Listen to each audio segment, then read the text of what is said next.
Olá, eu sou Lívia Leão e esse é um Li no Livro.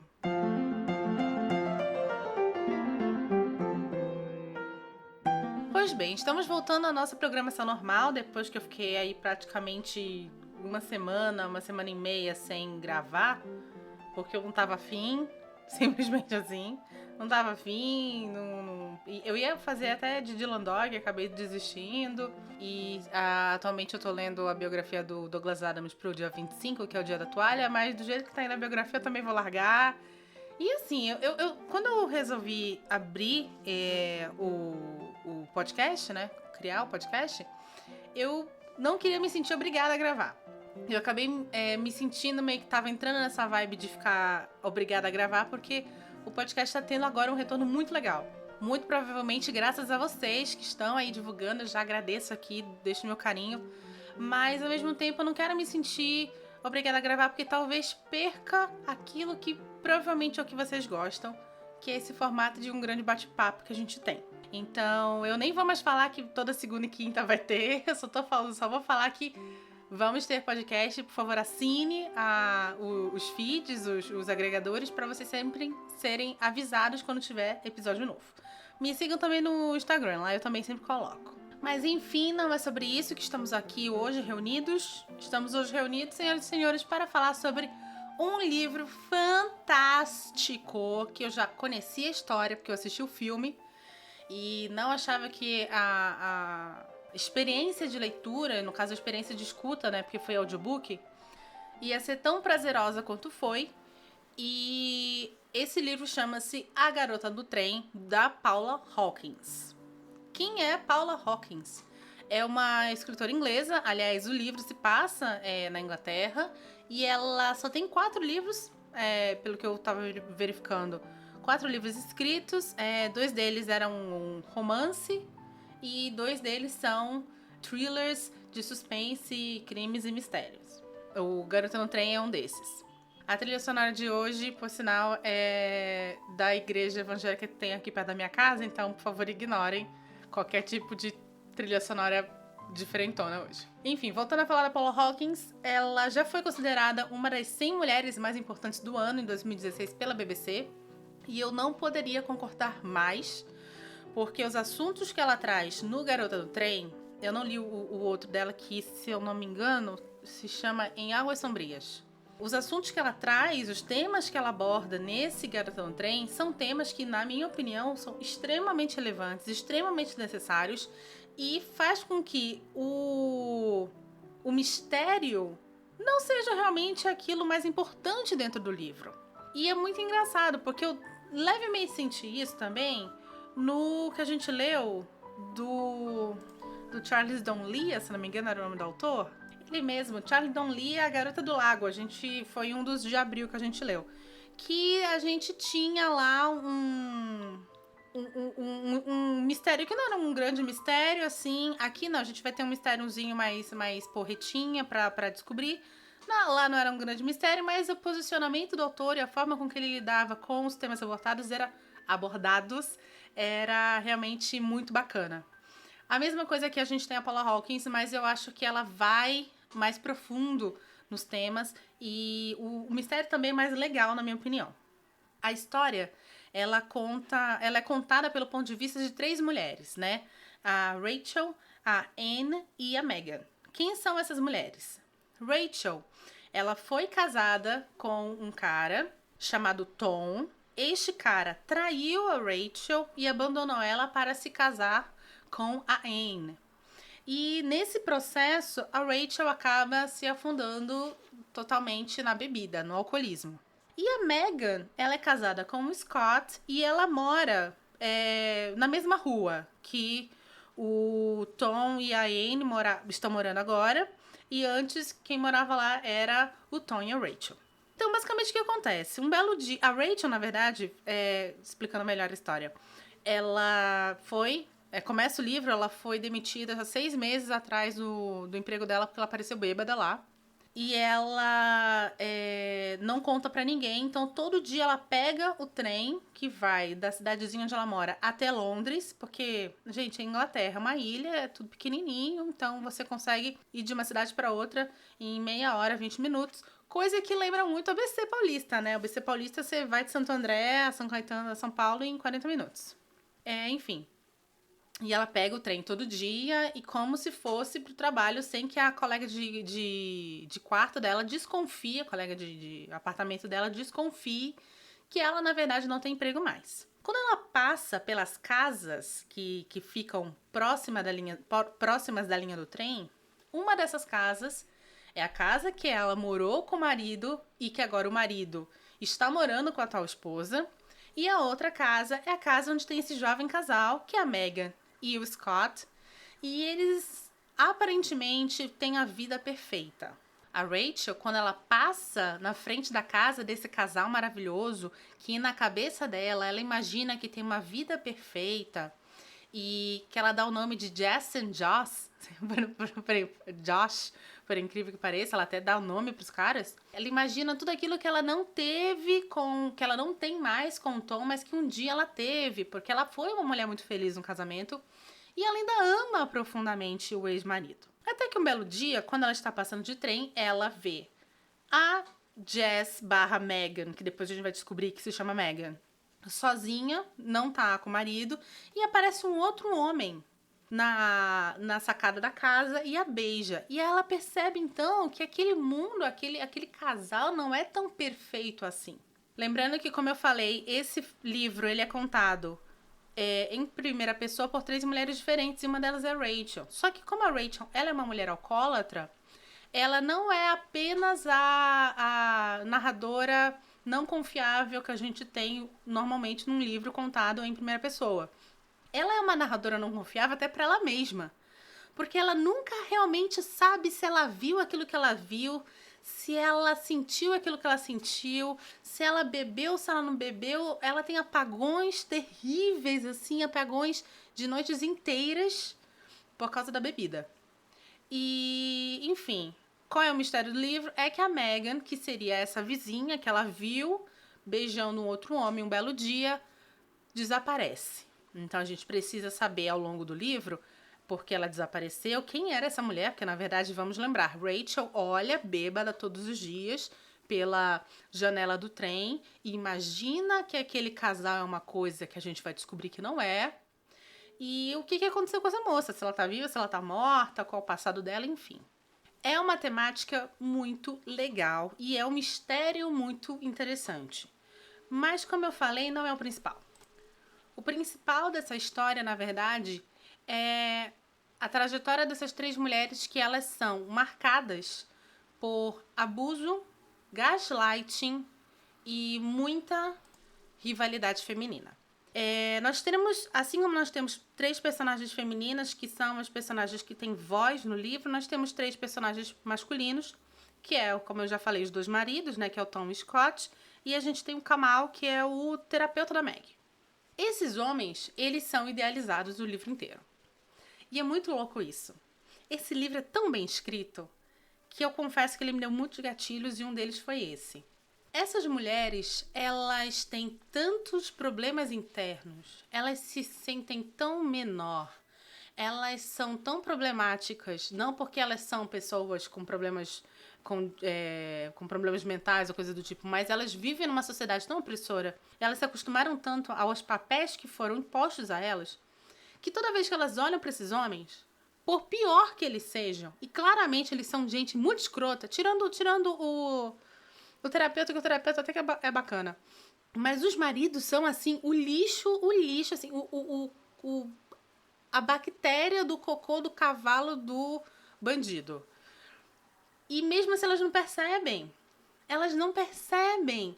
E elas vivem essa vida de rivalidade em busca do prêmio máximo, que são esses machos escrotíssimos, que só humilham elas, só objetificam elas e só colocam elas em lugares de servidão. Que é uma coisa assim que você fica, pelo amor de Deus, amigas, acordem pra cuspir. Você fica assim o livro inteiro.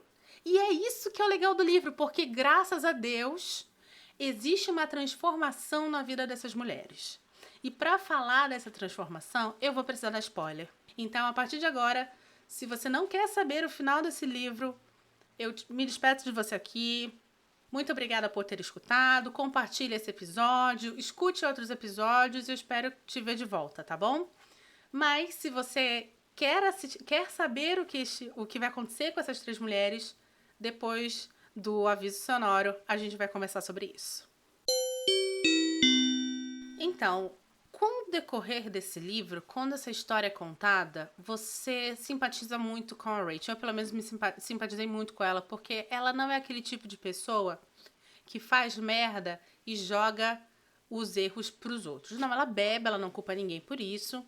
Ela bebe muito, ela vive alcoolizada. Quando ela tá alcoolizada, ela se mete em problemas terríveis. Ela vai batendo lá na porta do ex, querendo ele de volta. Ela é descrito uma situação em que ela, muito bêbada, entra na casa do ex. A esposa atual tem um bebezinho chamada Eva. Ela pega o bebê porque... Outra coisa, a Rachel, ela começa a beber porque ela entra num processo de depressão por não poder ter filhos. E aí esse cara abandona ela durante a depressão, durante o fundo do poço, onde ela tá mais alcoolizada, mais depressiva, e troca ela pra uma outra mulher que tem um filho, que tem uma filha dele. Então ela tem esse dia que ela é muito bêbada, entra na casa deles e pega a criança no colo e vai pro quintal com a criança no colo. Trêbada, loucona. E aí a esposa do cara vê e faz um escândalo, enfim. Mas em nenhum momento essa mulher, ela joga a culpa e a raiva dela nem nele, nem na Anne. Ela, que seria super compreensível, porque o cara traiu ela e a outra também sabia que ele era casado. Mas enfim, ela vai e ela assume a culpa. E ela assume a culpa num nível, ela assume culpas que ela nem deveria assumir, nem tem realmente. Ela acorda e ela tem episódios completos de perda de memória devido ao álcool e à bebida. E aí o que acontece é que ela já acorda, percebe que não se lembra e na hora ela já pensa, fiz uma besteira. E se ela desce do quarto onde ela mora com essa outra moça e a outra moça dá um leve olhar para ela, reprovador, ela já chega pedindo desculpas. Ela nem sabe o que aconteceu, mas ela já assume que é culpa dela, que ela fez merda. Porque está muito intrínseco nela. E quem coloca, a gente vai descobrir isso durante a leitura, né? Quem coloca isso nela é o ex-marido. Porque no momento em que ela entra em depressão e começa a beber, ele aproveita isso e faz uma coisa chamada gaslighting. O que é gaslighting? Se você não sabe. Gaslighting é um termo referente a um filme em que um homem tenta enlouquecer a sua esposa e uma das coisas que ele faz é aumentar o gás. É um filme antigo, então nesse filme as lâmpadas eram a gás, né, nas casas. Então ele aumenta o gás e diminui o gás para que ela ache que ela está ficando louca. E daí então cunhou-se esse termo, que é um termo onde homens ou pessoas usam de artifícios para fazer com que uma mulher em específico acredite, seja desacreditada e acredite que ela é louca, ou que ela é culpada, ou que ela enlouqueceu e tá falando merda e papapá. Caso clássico de gaslighting. O homem é um mega adúltero e a mulher começa a desconfiar. E aí ele vira pra ela e fala, você tá louca, você não tem prova, gente, eu sou a pessoa mais fiel do mundo, tá vendo? Eu vou pegar as minhas coisas, eu vou sair, eu vou agora pro bar, porque eu preciso espairecer, eu chego nessa casa e você só me acusa das coisas que eu não faço. Típico caso de gaslighting. E vamos lembrar que gaslighting não é só homem para com a mulher, tá? Nós temos, por exemplo, mães, pais, irmãos, namorados, professores, chefes que fazem gaslighting, porque é muito fácil fazer gaslight como a mulher.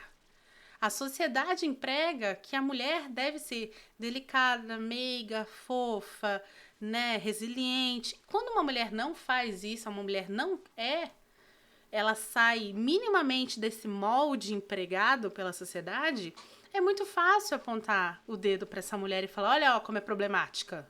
Aliás, problemática foi a coisa que mais me chamaram na vida. Olha como ela é problemática. E aí o que acontece é que a mulher torna-se um alvo muito fácil. pra esse tipo de prática, né? É só ela levantar a voz e falar assim, epa, aqui não, que pronto. Ela virou a barraqueira, ela virou a louca, ela virou a problemática, ela virou a caça-problema. É muito fácil. Infelizmente, é um estigma e não há muito que a gente possa fazer agora quanto a isso, além de continuar essa luta paulatina para que as pessoas vejam a mulher fora deste molde imposto por uma sociedade que é constituída por símbolos religiosos, blá, blá, blá, enfim, isso não é o podcast é sobre literatura. Enfim, aí o que acontece é que essa Rachel, ela tem esse problema onde ela assume culpa de tudo. A Anne, que tem muito menos voz, por motivos que na minha concepção são totalmente compreensíveis. É um personagem que, de cara, ela não vai ser um personagem que você vai simpatizar muito facilmente com ela. Ela é uma mulher que se... Existe essa rivalidade com a Rachel muito profunda. Ela fica falando assim, a Rachel é uma gorda. Olha só, nunca que ele vai me trocar de novo por ela, porque ela é gorda, ela é feia, ela é bêbada. E ela vilaniza muito a Rachel, sendo que, na verdade, isso tudo vem de uma insegurança, porque ela foi uma mulher que foi amante do atual marido e ela tem essa insegurança de que ele vá um dia trair ela, assim como ele fez com a Rachel. Ela é uma mulher que é obrigada a morar na casa que foi da Rachel, com os móveis que foi ela que escolheu. Então, assim, ela é uma mulher totalmente diminuída, ela é uma mulher totalmente despida de sua identidade e, por causa disso, ela é extremamente insegura e a insegurança dela é traduzida em rivalidade feminina. E uma dos focos da rivalidade dela, além da Rachel, obviamente, é a Megan, que é essa mulher que começa como uma babá para a filha dela e é vizinha e tem um casamento super aparentemente legal com o marido, que é um cara todo fortão, bonitão, papapá, mas que vai ser amante do Tom. Sim, nós descobrimos mais pro final do livro que a Megan teve um caso com o Tom, que deve ser um cara fantástico, porque tem o Rachel, tem Anne, tem Megan atrás dele. Termina grávida dele e acusa e fala pra ele, olha, eu vou contar pra tua esposa e vou contar pra todo mundo que, na verdade, eu fui tua amante e eu tô grávida. E aí ele acaba, obviamente, matando ela. Tadã! Esse é o final do livro. Mas, mais uma vez, não é o mais importante. O mais importante é a transformação dessas mulheres. Da Rachel, de uma mulher sem um pingo de amor próprio, totalmente depressiva, para uma mulher que recobra a fé em si mesma, literalmente. Inclusive, ela começa a procurar lembrar de coisas que ela esqueceu e perceber que, não, peraí, agora eu tô lembrando, não foi assim que aconteceu. Eu podia estar bêbada, mas eu não fiz isso. Eu podia estar bêbada, mas eu não bati em ninguém. Eu podia estar bêbada, mas eu não fui escrota com ninguém. E, cara, isso que é o mais bonito nesse livro, ver uma personagem tão no fundo do poço, sair desse fundo do poço, ao encontrar a fé em si mesma. Em simplesmente acreditar que não, ela não é capaz de fazer uma coisa tão horrível assim. É muito legal também você ver isso pelo ponto de vista da Anne, que precisa urgentemente ver o marido da forma com que ele realmente é, que é um cara abusivo, é um cara adúltero, é um cara extremamente mentiroso, que mente assim compulsivamente, e conseguir olhar para esse homem do jeito que ele é, perceber que não, ele não é um príncipe encantado, ela não tem um casamento maravilhoso e que é muito melhor ela estar sozinha com a filha dela e que a ex dele não é essa bruxa. Gente, a ex nunca é a bruxa. Quer dizer, nunca é uma palavra muito forte, mas 90% das vezes a ex não é uma bruxa. Tomem isso para a vida de vocês. E aí, ela também tem um momento ali de virada. E são momentos que elas têm sozinhas, né? Isso eu acho o máximo nesse livro. São mulheres que elas entram ali num encontro consigo mesmas durante o livro e elas se viram sozinhas e percebem sozinhas isso. E, finalmente, a gente também tem uma transformação, entre aspas, da Megan, que pra mim é o personagem mais fraco, tanto que ela passa grande parte do livro lembrando do passado, já que ela está morta, né? Ela não tem uma evolução pro futuro, mas você consegue ver uma evolução no sentido de do que ela era bem no começo da vida dela, quando ela teve um problema com drogas, até se tornar uma mulher que tem um marido, tem uma vida, e aí, comete erros como todo mundo, acabou tendo caso lá com o Tom, com o vizinho, mas assume isso também. Fala assim, quando eu era mais nova, aconteceu uma situação XPTO comigo e eu não assumi, agora eu vou assumir.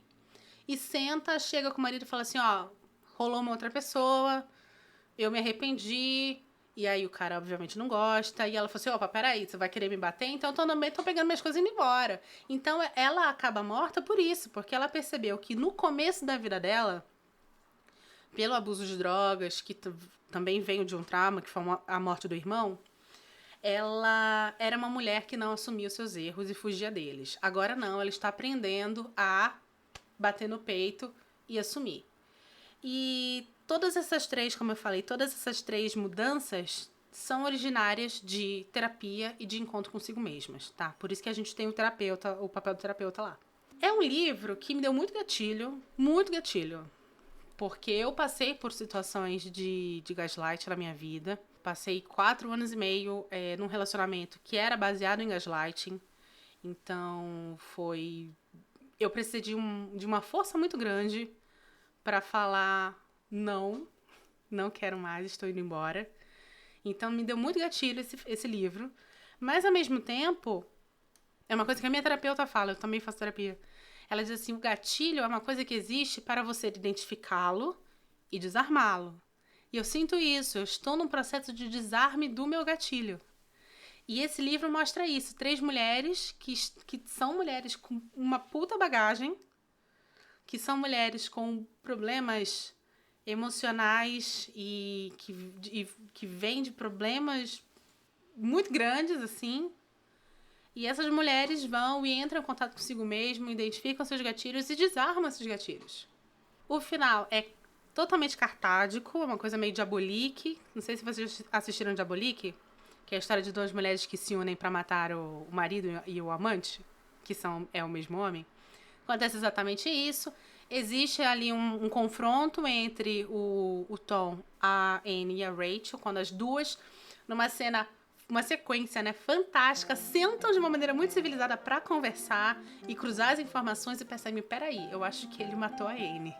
Ele matou a Megan. E aí elas sentam para conversar, chegam a essa conclusão, enfrentam ele juntas e o matam juntas. E, mais uma vez, também juntas vão e dão depoimento para a polícia e conseguem seguir suas vidas depois dessa tragédia. É um livro que eu super recomendo. Eu assisti o filme. Eu também tinha assistido o filme, então eu sabia como era o final. E mesmo assim foi extremamente prazeroso ouvir esse audiobook. Aliás, o book, diferente do outro que eu ouvi, que era o Boneco de Neve, que era horrível, este aqui é muito bom. Eles colocaram uma narradora diferente para cada mulher. Então foi muito bom ouvir vozes diferentes. E as 3 eram muito boas. Então essa sim foi uma experiência muito agradável e com um livro com temáticas muito difíceis para mim, para a minha história pessoal. E ao mesmo tempo muito ricos, com personagens muito cheios de camadas. Olha, eu quero muito ler o outro livro dessa moça, que eu também sei que é um livro que fala sobre mulheres sofrendo abuso, mas eu espero agora também, né, agora que teve esse, que devem provavelmente dar uma volta por cima. Então, tá aí, talvez Paula Hawkins volte a figurar em nosso podcast. Enfim, senhoras e senhores, eu sou Lívia Leão e esse foi um Li no Livro.